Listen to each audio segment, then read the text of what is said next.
Welcome to the 8th episode of VS Mall 2018 Recaps from Reality TV Warriors. My name is Michael Holmstone, and joining me as always is the Canadian who I have previously described as a very hairy toothpick in a silly outfit, Logan Saunders. Good afternoon.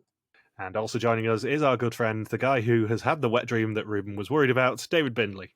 I am not a toothpick in a wetsuit. As soon as that happened in the episode, I'm like, that's a perfect Bindles intro. Yeah.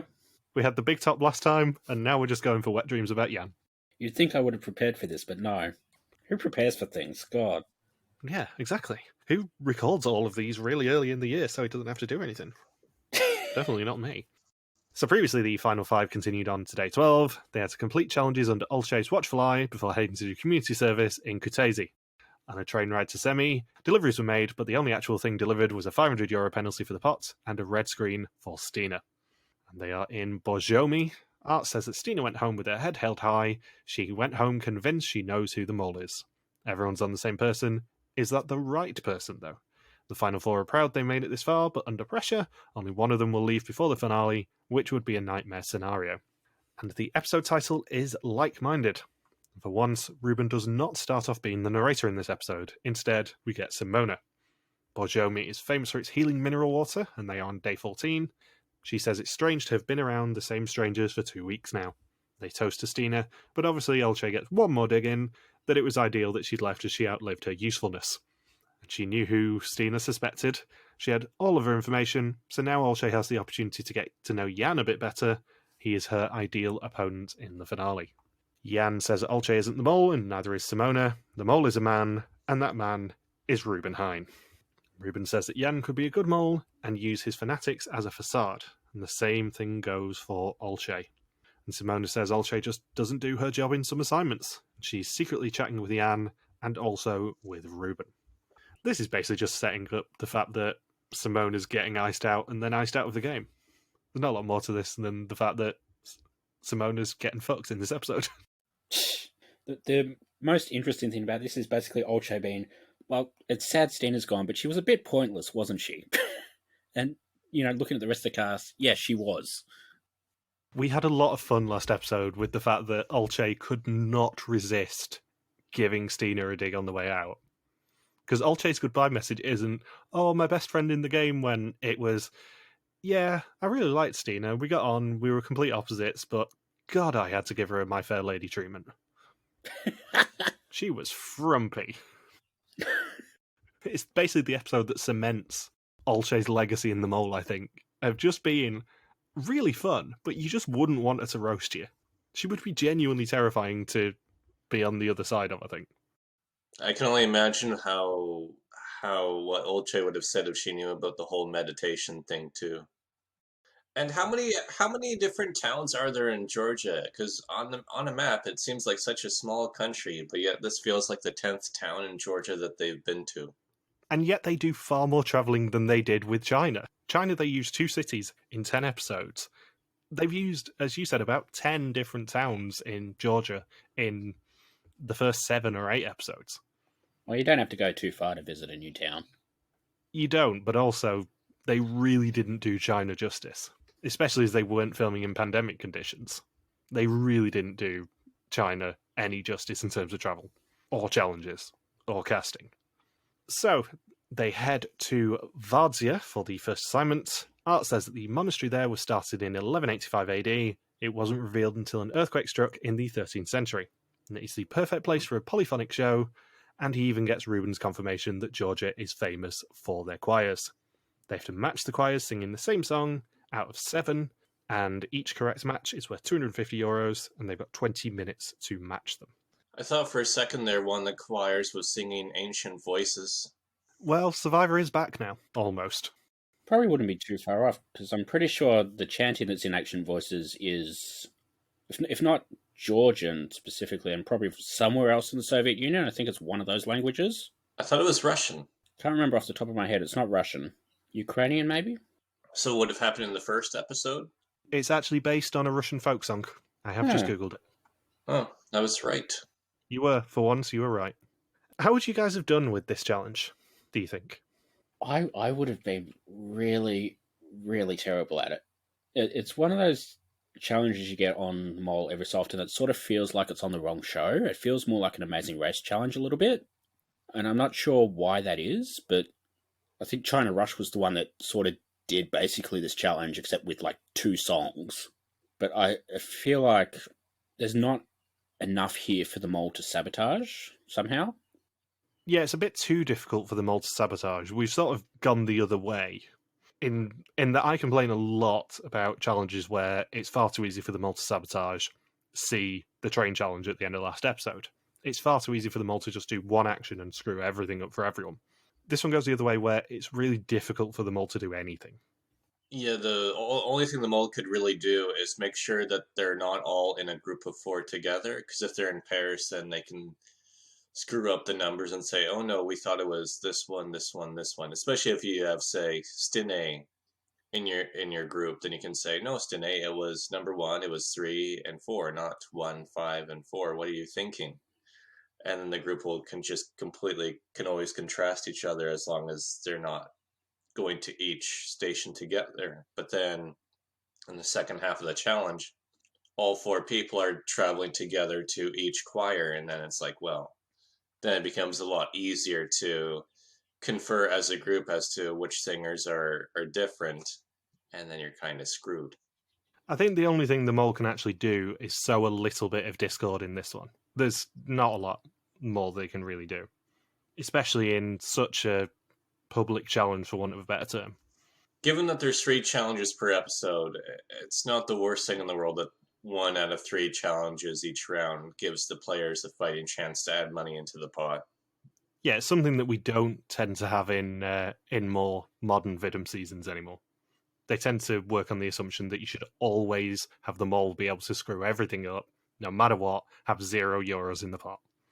I think it's the sort of thing you kind of have to do when you're in Georgia, but I don't know that it's the sort of thing that makes for good TV.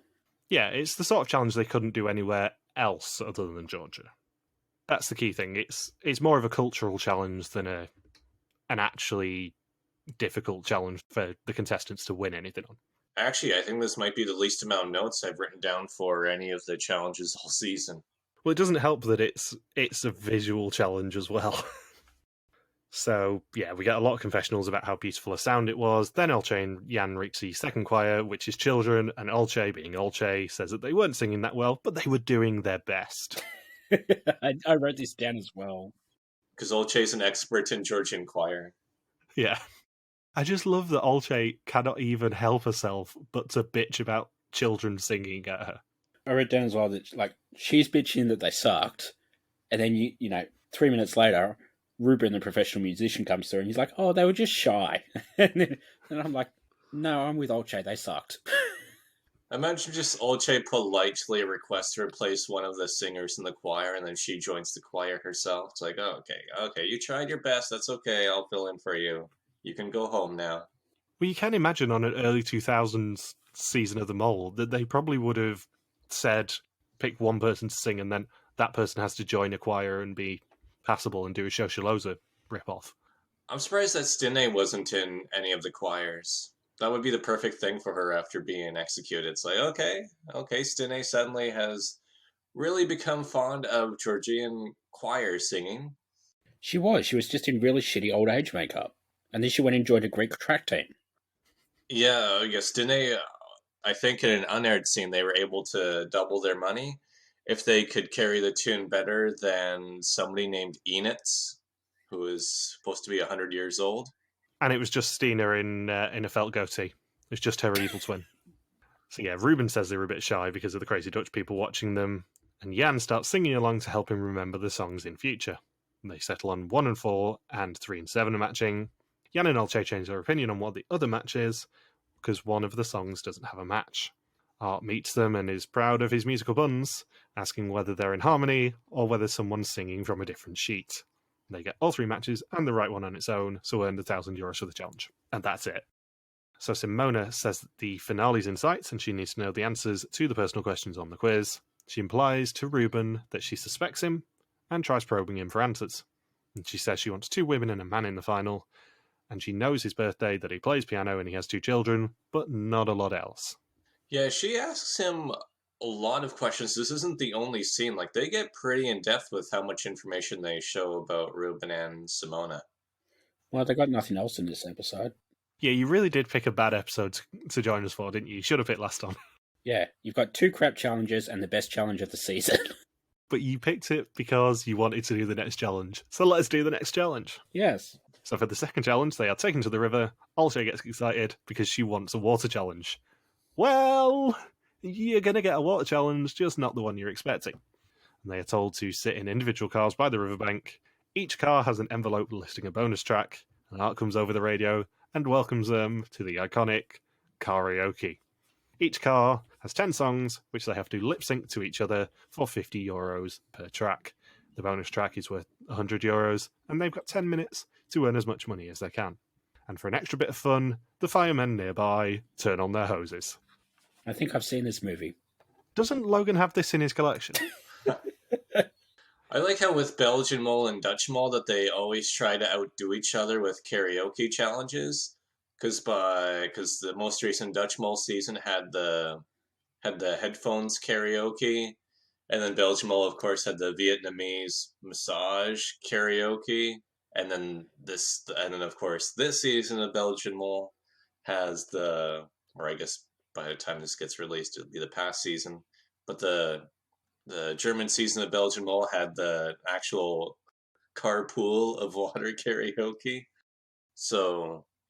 Yeah, they always try to find some crazy adaptation of a relatively straightforward activity. I know we're biased towards Belgium or Vietnam because we were at the finale. Clang, I know I've not mentioned it before. But I have such a recollection of the reaction for both the press screening of that episode and the actual normal person screening of that episode for Axel doing massage karaoke. I cannot remember 2 rooms of people who laughed harder than seeing Axel do massage karaoke. Of course, the tone was set because the first song was Britney Spears. Oh, baby, baby. So Ruben and Simona are paired, and Jan and Olche, obviously. And Olche says that she doesn't want to do this challenge as she's not going to embarrass herself. Well, just skip a few seconds ahead to when she starts doing a Michael Jackson impression in the front seat of a car. Yeah, she's like, I'm not going to participate in this. This is just silly. And then we fast forward 5 minutes later to crotch grabbing. It's like, oh yeah, Michael Jackson. I love that when they start doing the challenge, you can see the road in the background, and I just wanted to imagine what it would have been like to be driving past and seeing Olche doing that in the front seat of the car. Imagine just driving past and there's cameramen outside with firemen spraying hoses at cars with the windscreen wipers on, as crazy Dutch people are doing impressions of Michael Jackson, the Dutch national anthem, and of course, Adele. That's my Tuesday night. Yeah, you just hear all of these different songs. Of course, you'd hear the songs blaring in each car too. It's like, what the hell? What drugs are they on? So Ruben is so desperate for attention from Simona, and he describes himself as being like Kate Winslet in Titanic. Yang gets Adele's hello as soon as Olche turns on the wipers. Simona was terrible at guessing.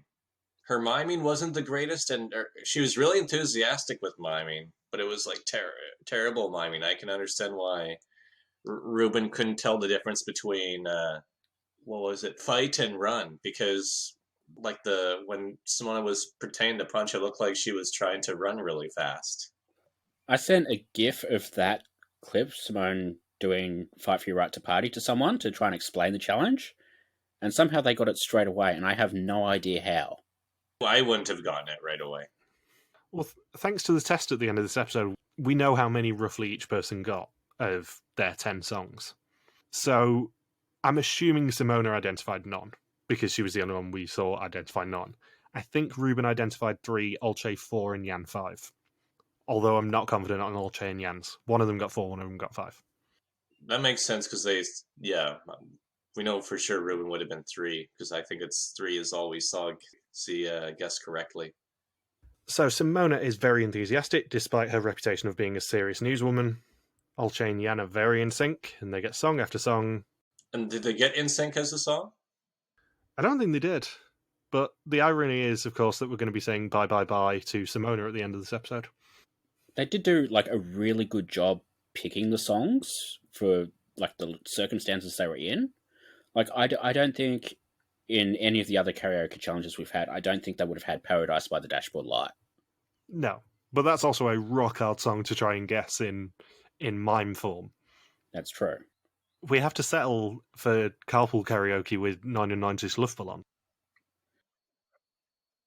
I got 99 problems and a Luftballon is every one of them.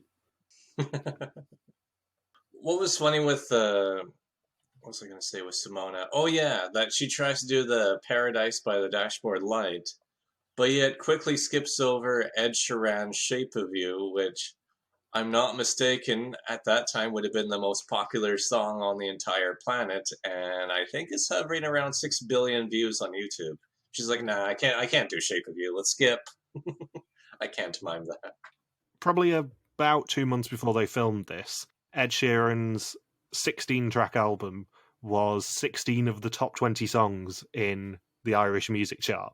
I think at one point in the UK singles chart, 8 of the top 10 were all from that album. It was a juggernaut. Yeah, so and they would have filmed this because this season aired in January of 2018, and I remember traveling through Europe in early 2017 where it was already a really, really popular song, and they would have filmed the season one in September or in like June or August, yeah. Was it May, actually? Yeah, it was May. Because it was the Independence Day, wasn't it? Because Ed Sheeran's album came out the same day as the Nintendo Switch, so it was 3rd of March 2017. Yeah, so this song, so I'm very, very surprised that Simona decided to skip that. I'm like, that would have been such an easy song to mime too, instead of Paradise by the Dashboard Light. You just literally point to the radio at that point in time. You just go, it's the song that you will have heard so much of and are probably sick of by this point, 2 months in. They probably heard that song on the way to various challenges throughout the season. Yeah. I don't know how big Ed Sheeran is in Georgia, to be fair. I don't know whether he sold out a stadium in Tbilisi. That hasn't made the news yet? No, it didn't come across my radar, that. Well, maybe he should have put more money on seat 8. Yeah. There's an Ed Sheeran CD under seat 8 in the circus, and it's autographed. So Ruben says that his playlist is mostly shitty, and also the Dutch national anthem. Like, how do you mime the national anthem? Well, I guess for like the American national anthem, you probably put your hand over your heart. I think that's what Ruben resorted to doing, but I don't think with the sound off you would recognise the national anthem being mimed. I like to think that God Save the Queen would be an easier one of national anthems worldwide to get, and I still don't think I would have got that with the sound off and with Ruben miming it. So then we get to Olcay's crotch-grabbing moment for Michael Jackson's Thriller. Jan, when he sees Olcay start grabbing her crotch, has to actually wipe the sweat off his brow. And they get it from her pretending to moonwalk with her hands on the dashboard. And then Simona looks like a muppet when mimicking "You Gotta Fight for Your Right to Party." Ruben can't keep a straight face just because I guess Simona is notorious for being a super serious news reporter in Holland. I would assume so, yeah. And then here she is, and then he's like, yeah, then here she is going, fight for your right to party. So the time runs out, they guessed 12 songs, 2 of which were bonus tracks, and that means that they earned €700 of 2,200 for the challenge, and we get another Opa from Jan. Simona identified none, Ruben 3, Olcay 4, and Jan 5, I think. I feel like 12 out of 40 is really low considering how long they had to do it. Yeah, and also bear in mind that this is another challenge the mole really can't impact that much. The mole can impact their ones that they're miming, they can do terrible mimes, and their ones that they're guessing, they can do terrible guessing. They can't affect the other team, so they should have easily scored at least €1,100. I think maybe Jan sort of trying to direct them to sort of do it so that they were miming to the person across from them might have played a role, because if they were doing it on the diagonal, I don't think they would have got the water blocking their view as much. But like even then, that would have maybe been like 1 or 2 extra songs. I have a feeling that it was probably in the instructions that they were miming to the person opposite them. No, because we see Jan honk his horn and sort of miming to explain it. I'd always just kind of assumed that it was probably in the off-screen producer instructions. Although, I feel like they didn't really explain that much because they would have had to explain something because they didn't seem surprised that they were sent to sit in the passenger seats of the cars. Like, I feel like if you were in a challenge and you were told, go sit in the car, you'd go and sit in the driver's seat, and yet they all sat in the passenger seat, and I feel like something would have been said there. And obviously, they were told off screen whether they had the songs right so they could move on, but I don't know, it's hard to work out how much they were told here. Also, to be fair, if I was told to sit in an abandoned car on a mole season, I would worry I was about to get ruthed. I would worry that there were going to be 4 paint bombs about to set off in the middle of Georgia. 4 paint bombs will go off unless you can guess the song by the Beastie Boys. I hope you noticed your own license plates. So Olche says after the challenge that both Ruben and Simona were suspicious. They brought basically nothing in the challenge. And then Ruben and Simona have a mole date to swap information. Ruben isn't sure whether it's wise because he doesn't suspect her. However, he can use her answers to rule things out. And on day 15, they wake up in Borjomi, knowing today is the day that the finalists will be determined. Olche says she wants to go to the finale with Jan. She's printed out her questionnaire with all of her answers and wants him to do the same for his. He doesn't think that's a good idea because he knows Ruben better, as they have shared a room in the past. And he suggests to Olche that she moles a lot today so that Simona puts a few answers on her. She's not sure, she doesn't think anyone suspects her, but she agrees to be a little bit shady. And they both agree that they will crush each other in the finale. And then Art says to us that if you know who the mole is, it is a pleasure to watch them work, which I can agree with. We're going to be saying a lot more about this next episode, but it is a genuine pleasure to see this mole work. Even though the group earns money, the mole is constantly sabotaging without being caught, even though it's a little bit close at times. The candidates are trying to fill up the pot, knowing that it is getting closer to one of them winning it. Is this the first time we've had a mole host admit that they know who the mole is without it being part of a challenge? I think it's always tradition for Dutch Mole now for the host to know who it is. Because we saw it a lot with like Rick and Meryl taking selfies sneakily and things. I think it's just kind of assumed by this point in Dutch Mole. Because I don't think... Did Peter Yan know who the mole was? He knew in Japan because Angela and Carol asked him. I think traditionally he didn't. I think Japan is the only one of his seasons that he actually knew who it was. Yeah, I think they told him because of that challenge. I think Art must be the difference because he must have asked, can you just tell me who it is, please? I know Glenn definitely didn't, because Glenn quite famously didn't know up until the point where he had to get involved in one of the clues. Glenn didn't know, Grant Bowler didn't know, Tom Williams didn't know. Shura, I don't think was told until he had to do that, interview them all off in secret thing. Papa Bear obviously knows. Yeah, because he personally cast them. Anderson Cooper didn't know. Ahmad Rashad? I don't know whether Ahmed Rashad... I still don't know whether Ahmed Rashad knows who the mole is. Ahmad Rashad never had that mysterious quality to him. He was very much on the fun side of the scales. He's a good host for what the mole was in America. He's not a good host for what the mole is in the rest of the world. Mole Oha. So the final challenge of the episode takes place at the Macquarie River. Olche finally gets her water challenge. And as I know you found out, and they did actually mention this in the episode, they held the European Rafting Championships on the river not long before they filmed, and today they will be going down the same course. In the first part, they will get information and practice tactics. In the second part, they will learn how to earn money. And in the final one, they will earn their money. And if they do well, they can earn 4,000 euros. Ruben could not stop from making fun of David, the whitewater rafting instructor. It's another example of Ruben really narrating this season. And we definitely are meant to agree with Ruben. Yes, it is fine. Hold the paddle. Don't drown. I think I saw that movie too. What, hold the paddle or don't drown? Both. Logan, you really need to stop lending your videos out. Yeah. So Ruben says he did fear this sort of assignment. Jan is the wet dream of every man and woman in a wetsuit, and he is a very hairy toothpick in a silly outfit. Jan and Ruben have rafted before, Olche and Simona haven't, and they don't know what's about to happen. Jan spots a sign. There are 12 lines with tubes over the river. The second sign says that the tubes will all have colours, The third sign tells them that in some of the tubes are money, the fourth says in other tubes are minus money. And they basically have the advantage of having Jan, who has pretty much 20/20 vision and can see the signs from a mile away. There is a whole lot of bickering about paddling. Ruben says he's in a good place as he can just steer the boat and sit at the back. And then, as Logan said, Ruben just does a great impression of the guide.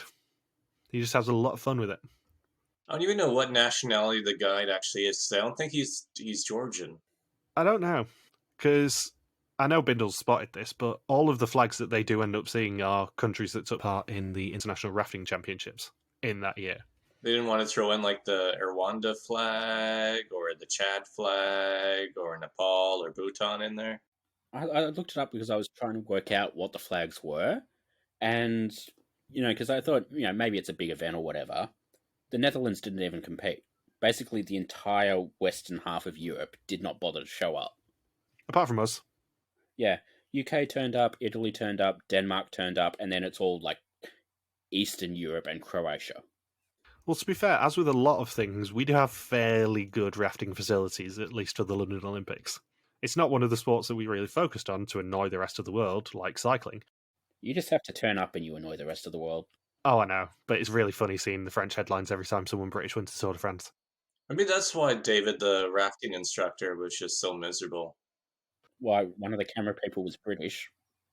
No, the UK team just beat him. It's easier. Yeah. They just beat him single-handedly. He went head-to-head with a Brit and just lost. That's all it was. Now he's stuck training Dutch D-list celebrities on how to paddle. I will have you know, Olche is C-list. It is a foul aspersion to say that she's D-list. This is the last year when they actually try getting reasonably famous people, and then it just goes... Yeah. And basically from here on, it's basically, one person with a lot of Twitter followers and then a bunch of nobodies. I love how they have a variety of different people. Like, it's not all, reality stars or, Towie people or whatever. Like, this Final Four, you've got a newsreader, a classical musician, a fashion designer, and whatever the hell Jan does for a living. I don't think it really matters. He's pretty. He's a TV presenter and runner-up on Die Slimste Mens.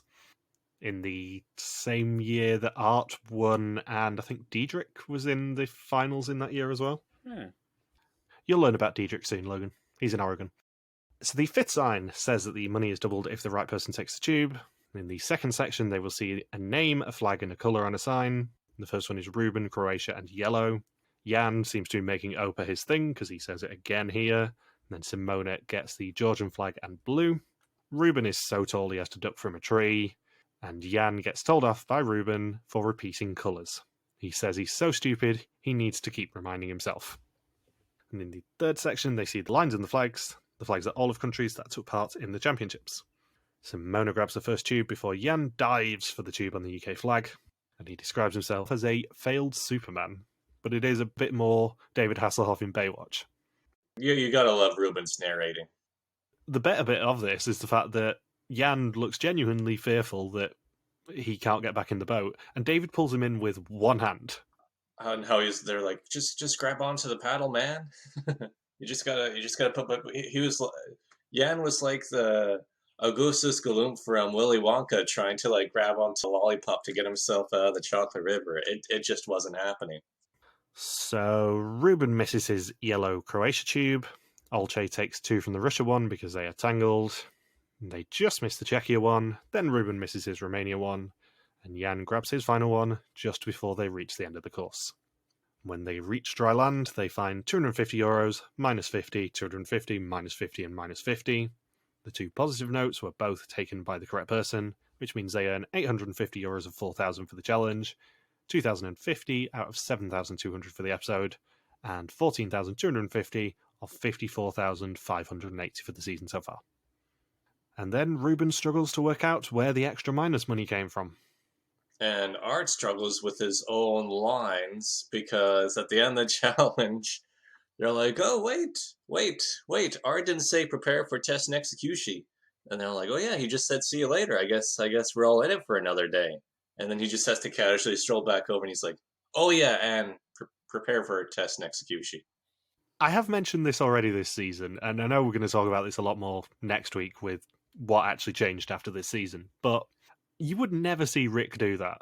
Rick is so kind of robotic and rehearsed, for want of a better term, that you would never see Rick forget to, say, prepare for test and execution. You would always see him having refilmed it and pretending like he'd not forgotten. Or dub it in. They would never draw attention to that with Rick as a host. And I think that's one of the main differences between him and Art, is the fact that Art can just laugh at himself far more than Rick ever did. What's even better is that after Art comes over to correct himself, how they all just grill Olche and say, "You shouldn't have said anything. If you didn't say anything, we wouldn't have had the test and execution," as if it would have made a big difference. Olche, you big grass. Should have just kept your mouth shut. So it is now time for the test. 20 questions on the identity and actions of the mole. Wait, Michael. Who are your 3 favorite actors? I don't know. I would have to think about that. You're not really helping me out with getting information for the quiz, man. I can't remember what I put on the questionnaire, sorry. Binley, who are your 3 favorite actors? I didn't even bother filling out the questionnaire. Shit. I just circled like the left-hand side all the way down. And we all know that if Logan filled in the questionnaire on his favourite actors, none of us would have heard of them because they would all be in his Mucky Movie collection. I was actually going to say, like, they'd all be Canadian independent film actors. Now, when you say independent, is that like saying entrepreneur? Jesus Christ. Let's see, my 3 favorite actors: Rick Moranis, Dana Carvey, Mike Myers, Mike Myers, yeah. Colin Mockery. Yes. As everyone else, like, yeah, Philip Seymour Hoffman. Yeah, who was favorite actress? Meryl Streep. And then, yeah, it's like, you just have the one Canadian contestant go like, ooh, I really like whoever played Doug and Bob and Doug McKenzie. Kobe Smulders, eh? I really like Ryan Reynolds, eh? So, it's now time for the test. 20 questions on the identity and actions of the mole. Whoever knows least is out of the game, except for the mole who can never go home. The 3 survivors of this execution will be our final 3. The test happens at the Romanov Palace. Cool location. It's a very cool location. Did you know about the Romanovs before Art actually told us about them in this episode? I know who the Romanovs were, but I didn't know that they had a palace in Georgia. That surprised me. Apparently it was their summer palace. I actually looked this up afterwards. He says it in the episode. Yeah, but it was actually their summer retreat. I don't think Art actually says it was the summer retreat in the episode. I got more information than Art gave us anyway. But yeah, I did, during my A-level history course, I did a year of Russian history, so this was super interesting for me, because we did all about the fall of the Tsars.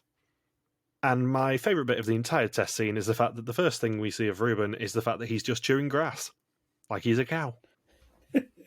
He's grazing. We get absolutely no context for why Ruben is chewing on grass like he was a year late and thought he was in Oregon still. He's just trying to remember Logan's favourite actors.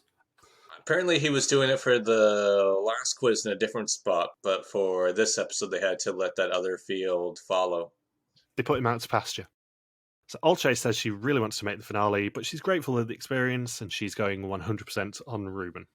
Simona is nervous and trying to keep track of everything she discussed with Ruben. If you look at what he's brought in, Ruben is 100% the mole. Jan says that it's good to spread over 4 to 5 people in the beginning, then 3 or 2, but now you should only be on 1 suspect. Unless you're the athlete from China. Unless you are Nathan, yeah. If you spread, you're gone. Ruben is clumsy and passive, and 100% the mole. And Ruben has 2 suspects, both very fanatic, both have big mouths and small hearts, and both are potential moles. Olche is a brilliant candidate, but he says that Jan is the mole. And I do love that they ever so slightly tease Ruben here by having Jan right before him go, you should only be on 1 suspect. No one else is going to spread. What the hell are you doing? And then cut to Ruben going, I've got 2 suspects just in case. Big Mouths and Small Hearts is one of Logan's movies, isn't it? It's something like that, yeah. Jesus Christ. I'm not sure it's mouths and hearts, though. So Art says that they've had quite a trip to get here, Ruben and Olche starting in Kazakhstan, Simona in Azerbaijan, and Jan in the Ukraine. Since then, they've rafted, paraglided, joined the circus, worked with heavy machinery, and of course performed karaoke. If they leave now, they can look back with pride, but one of them still has to go before the finale. For some reason, they speak a lot of English during this execution. Yeah, they do. I mean, Jan is always kind of butting into English a little bit anyway. I'm thinking of, the non-elimination episode, he does whisper to Simona, don't leave us! And this one we get like a Corey Feldman, nice one, dude. I'd forgotten how good this execution scene is as well. It's really, really good because you have Ruben as the first finalist. He gets the first green screen, and he's really excited. You have Olche as the second finalist, losing her shit. And it's really funny if you watch that scene to go and watch Jan and Simona at that point. Because Jan and Simona are distraught, and Simona is trying so hard not to laugh at Olche's reaction. It's very endearing. Because she basically jumps up and down at one point. And unsurprisingly, Olche's grin is our banner for this week. Oh, good. Because it was my highlight of the episode. So, yeah, Jan and Simona are left. One of them will get a green screen and go to the finale. One of them will get the red. Unsurprisingly, Simona gets the red screen, leaving Jan as the third finalist. And Jan admits to Olche that he was a little bit surprised she got a green screen as she writes nothing down. And Simona thinks that Ruben duped her. It was such a fun experience, though. She played the game solo for almost all of it, and she's still 100% convinced that Ruben is the mole. I can't remember a time that's happened where someone gets executed and they're like, no, I'm still right. No, I still know who the mole is. I'm not wrong. There was an interview a few weeks ago with the producer of the Australian version of The Mole, because he also did Celebrity Survivor. And so he was doing an interview about that, but The Mole came up, and he basically said the first season, somebody made it quite deep into the season, like Final 4, Final 5, something like that. And then they got executed, and then he sort of asked them at the end of the day, who do you think the mole is? And they went, me. What? Like, they didn't understand the concept of the show, and they still made it, 5, 6 episodes in. Well, to be fair, there are a few examples I can think of in Vidum of people not understanding the show and still getting very far. You rolling? Save the Oregon jokes. There is a better Oregon joke coming on that subject. So next time, the final three face their final challenges. They run through a castle looking for money, search an observatory, and head out in a larder for the final time looking for Mollet. Have you guys got anything you want to say about Simona? To eulogize her as the final player executed this season? So she thinks that Ruben duped her on Philip Seymour Hoffman being his favorite actor? Yeah, she does. It's actually Chris Kattan. Ah, got you. You just got mold, Simone. Suck it. As long as it's not history's greatest acting robot, David Duchovny. The truth is out there somewhere. Suck it, Simona. I think for the season, it's for the best that Simona went, because Jan, Ruben, and Olche are, I would say, potentially my favourite final three of anything. Usually we just get one star of this quality. We get three of them, and they are the final three. The only other season of anything I can think of that's got a final three this good is The Amazing Race 3. We've got Flo and Ian and Ken and Gerard. And also Zach is there as well, but who cares about him? And Terry. Terry is more of an all-stars person, I think. Like, she's more... She comes into her own in All Stars. Yeah. When she almost falls out of the boat and drowns. And then, the guide has to pull her in with one arm. Was it David? I don't know. I'm going to have to go and look that up. I cannot think of another mole final three that I love as much as Jan, Ruben, and Olche, for many different reasons. For Dutch mole, you mean? Maybe mole ever, actually. Even in Belgian mole, there's usually someone who you go, they're a bit of a weaker person. I can't think of a weak link out of these three. Belgian mole, Vietnam. Who was the weaker person? Baz. Bass. You mean Buster Bluth? When you're faced with Axe and Elizabeth as the other two options, Baz is obviously the weakest option. And in any other season, Bass would probably be my favourite person, but, not that season. Yeah, it's not to say in the slightest that I dislike Baz. It's just the other two got far more entertaining airtime. We also have three very different personalities heading into the finale of Georgia. Yeah, and spoilers, I have watched the reveal again of this season. It's the only bit of the finale and reunion I've watched again, because I'm trying to not skip ahead too much. And it is amazing. It is just as good as I remember. Well, if I remember correctly, going into right before the reveal, they said that the Netherlands was split like 32% on all three suspects. I think it was about 40-40-20. There was a clear person they didn't think it was. So have you guys got anything else you want to say about this episode before we talk about what the mole did? That thing where, Art was going on about how, like, the annoying, journey speech at the execution, that was really well done. Like, this season, aside from the opening challenge, I don't think this is a season that feels very action-y compared to other mole seasons, but he really sold it. I think it's fair to say that this season has a lot of love and attention put into it. It's one of the many reasons that we wanted to make this the first Vidum season we covered, is the fact that they really tried this season. They don't always hit. Sometimes there are some stinkers. It's not the best season ever, but they really, really put some effort in, and it gets a lot of brownie points from me.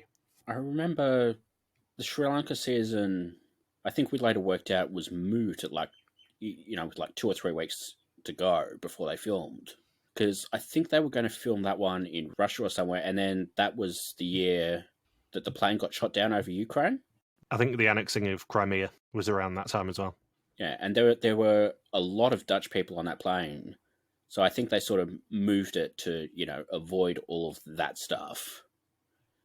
And I'm wondering whether this whole season, like, we knew about Russia, but I'm wondering whether, like, the whole season was Russia, or whether they were always going to do that premiere challenge and then do Georgia, and then maybe they just had this sitting on the shelf for 3 years, and then they sort of able to tinker with it and make it even better. Because Oregon is a little bit better than all the other seasons around it, but aside from this one and Oregon, we basically haven't had a really good Widom season in a long time. No, Oregon, as spoilers we are going to get to in a couple of months' time. Yay! Oregon is a season that I like a lot more than some people do, because even though it doesn't necessarily hit every time, it's a season where you can tell they are really trying something, and it's heavily themed. And yes, the theming gets a little bit wonky halfway through the season, which is going to be very entertaining to talk about. But you can really tell that they were trying in that season, and they were really trying in this season. Yeah. Which isn't something you can necessarily say about seasons that are to come and that we've already covered. Yeah, because you've got, Sri Lanka that basically had about 3 weeks' notice to film into it, and you can tell. Dominican Republic was terrible. Colombia was terrible. China, they only went to 2 places. Renaissance sort of started okay and then died. And then Czechia, things happened. But yeah, this is a really, really good season. Oregon's a really good season. And then there's a whole bunch of crap surrounding them. So, thank you for listening to our Vs to Mole 2018 recap. We'll be back next week to conclude the hunt for the Old Mole in Georgia with our finale and reunion episode. Don't forget you can contact us on Twitter, Facebook, YouTube, or Instagram, where we are RTV Warriors, or you can email us and contact at rtvwarriors.com. Logan's on Twitter at Logspequacky, Bindles is the Grim Recapper, and I am MJ Harmstone. Thank you as always to Marika for the subtitles, and we'll see you next week. Peace out and just chill till the next flavoring. I look forward to your complaints. Please stay tuned for what the mole did.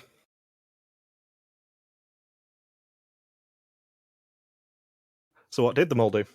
I know they really screwed up on the paddling challenge. I know Jan was really trying to screw up which direction they were going in.